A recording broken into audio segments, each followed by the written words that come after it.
नमस्ते साथियों, आप सबका स्वागत है मेरे साथ में योग शक्ति विद मोना में। साथियों, ईश्वर से प्रार्थना है आप सबका जीवन मंगल में रहे, आप सब लोग खुश रहें, प्रसन्न रहें। साथियों, हमारा पिछला वीडियो था जिसमें मैंने बताया था कि आखिर रोगों के कारण क्या है, क्या वजह है जिससे कि हम लोग बीमार होते हैं। और अब आज जो मैं वीडियो अपन बात करेंगे उसके बारे में अपन करने वाले हैं कि रोगों का निवारण कैसे किया जाए, यानी क्या हम करें ऐसे काम जिससे कि हम इन रोगों से बच सकें। तो आइए इससे चर्चा करने से पहले अगर आप लोगों ने मेरे वीडियो सब्सक्राइब नहीं किया है तो मेरे वीडियो चैनल सब्सक्राइब कर सकते हैं। साथियों, मैंने बताया था पिछली बार अपनी वीडियो के अंदर कि रोगों के कारण है आदि और व्याधि, यानी आदि और व्याधि की वजह से हम बीमार होते हैं। आदि का मतलब होता है कि मानसिक हमारी जो स्थिति है उसकी वजह से, और व्याधि जो है वो हमारी शारीरिक स्थिति के ऊपर निर्भर करती है। अब हम बात करते हैं कि आखिर हम क्या करें जिससे कि हम इन रोगों से बच सकें। तो अगर मैंने आपको बताया कि मानसिक स्थिति यानी आदि की वजह से ही व्याधि होती है, यानी अगर हमारी मानसिक स्थिति यानी अगर मानसिक रूप से हम बीमार हैं तो हम शारीरिक रूप से अवश्य बीमार ही रहेंगे। चाहे हम कितना भी शरीर को फिट करने के लिए हम चाहे कितना भी व्यायाम कर लें, कुछ भी कर लें, हम स्वस्थ नहीं रह सकते हैं। तो स्वस्थ होने के लिए और इस रोगों से बचने के लिए हमें अपने मानसिक रूप से हमें काम करना पड़ेगा, हमें अपने मन के ऊपर काम करना पड़ेगा। तो उसके लिए महर्षि योग वशिष्ठ जी ने बड़ा ही सुंदर हमें बताया है और उन्होंने रास्ता ही बताया। उन्होंने कहा कि आपको मानसिक स्थिति ठीक करने के लिए उन्होंने कहा कि आपको प्राणायाम करना है। अगर आप प्राणायाम करते हैं, यानी अगर आप प्राणायाम करते हैं और अगर आप अपने श्वास के साथ में कुंभक रेचक को पूरक करते हैं तो धीरे धीरे वो आपके मन को नियंत्रण करने लगता है। और जब मन का नियंत्रण का मतलब होता है कि आपके विचारों को नियंत्रण होना, यानी आपके विचार आपके मन मुताबिक आएंगे। आपके मन में कुछ भी ऐसे वैसे कुछ भी ऐसी चीज नहीं आने देंगे जिससे कि आपको वो मन की स्थिति खराब हो सके। तो उन्होंने बताया कि आप प्राणायाम करते हैं, यानी रेचक कुंभक और पूरक का अगर आप अभ्यास करते हैं तो आपको मन नियंत्रण होने लगता है। मन नियंत्रण होने लगेगा तो विचारों पर भी नियंत्रण होने लगता है। और हमारा विचारों पर जब नियंत्रण होने लगेगा तो हमारी जो बुद्धि है उसमें शक्ति और उसमें हमें कॉन्शियसनेस बढ़ने लगेगी, हमारी चेतना बढ़ने लगेगी और हमें ये अवेयरनेस होने लगेगी कि हमें क्या करना है, क्या नहीं करना है, हमें किस तरह से अपने जीवन को व्यतीत करना है, हमारे लिए क्या सही है, हमारे लिए क्या गलत है। कैसी भी स्थिति हो उस स्थिति में हमें रहने के लिए, उस स्थिति के साथ हमें निपटने के लिए वो आत्मबल मिलना शुरू हो जाता है, जिससे कि हमारी मन की स्थिति सुधरने लगती है और हमारा मन मजबूत होने लगता है। तो प्राणायाम उन्होंने बड़ा सुंदर बताया। उसके बाद में उन्होंने बताया कि विचारों को नियंत्रण करने के लिए या विचारों को अपने हिसाब से कि हमारे मन में कैसे विचार रहने चाहिए, उन विचारों के लिए उन्होंने बोला साधु संग। उन्होंने कहा आप ऐसे साधु संग, ऐसे लोगों का संग कीजिए जो आपके मन को आनंदित करते हैं, प्रसन्न करते हैं, आपके मन में ज्ञान भरते हैं, आपके आपके विचारों के अंदर शुद्धता लेकर आते हैं। जब आपके विचारों में शुद्धता आने लगेगी तो आपकी मन की स्थिति मजबूत होने लगेगी।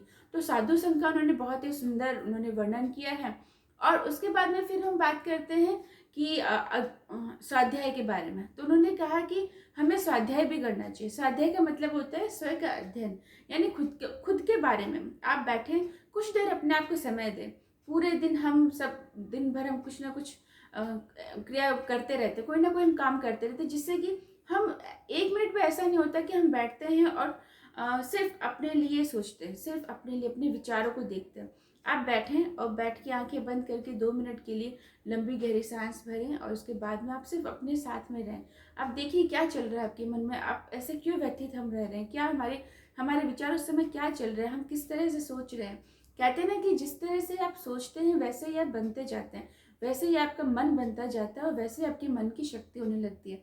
अगर हमारे विचार कमजोर है, अगर नेगेटिव है, अगर हम नकारात्मक चीज़ों को ज़्यादा देखते हैं, नकारात्मक चीज़ें ज़्यादा सुनते हैं, तो हम नकारात्मक चीज़ों को ग्रहण करते हैं, तो हमारा मन भी कमज़ोर होने लगता है और हमारी जो शक्ति है मन की वो भी कमज़ोर होने लगती है। और इसीलिए जब मन कमज़ोर होता है तो हमारा आत्मबल भी कमज़ोर होने लगता है और इसलिए हम बीमारियों के शिकार हो जाते हैं। तो उन्होंने बताया कि साधु संग और स्वाध्याय कीजिए आप।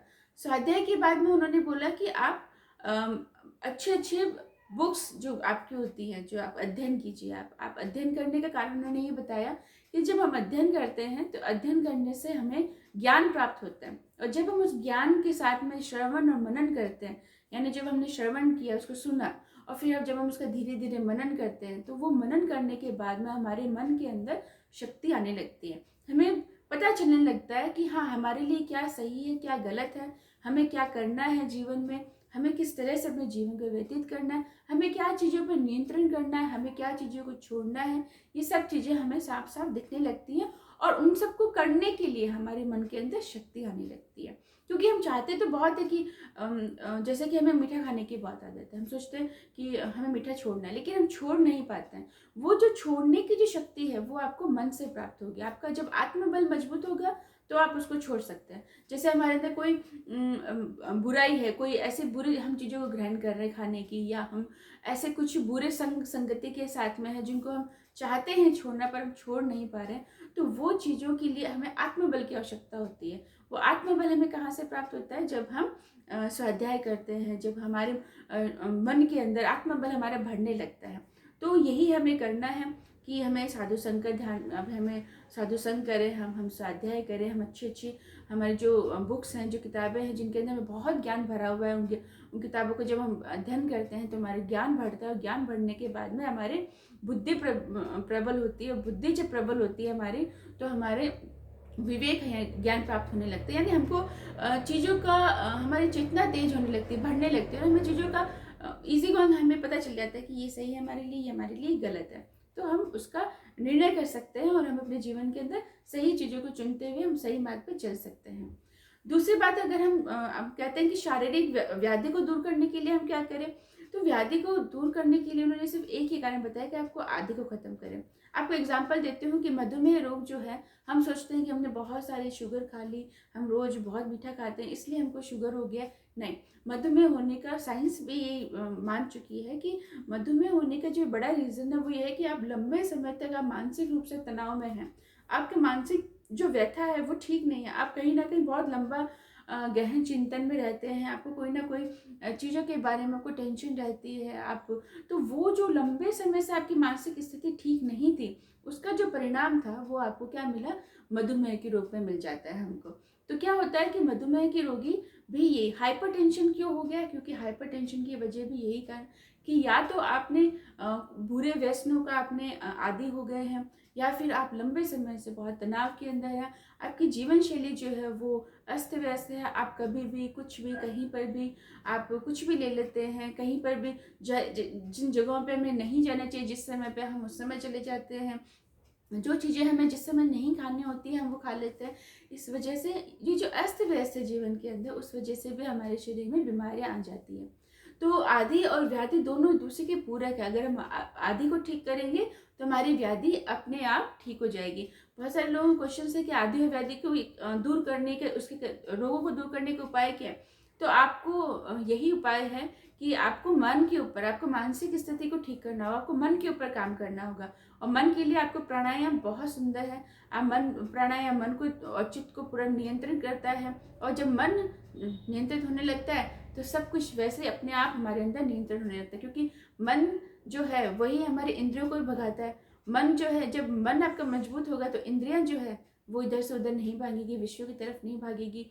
तो हमें ना तृष्णा होगी, ना हमें किसी चीज़ की कोई लोभ होगा, हमें किसी चीज़ का कोई क्रोध नहीं होगा। तो इस वजह से हमें इस पर काम करना है, यही हमारा मेन काम है। आप इन चीज़ों का ध्यान दें। अगर आप लोगों को कोई और क्वेश्चंस हो तो आप मेरे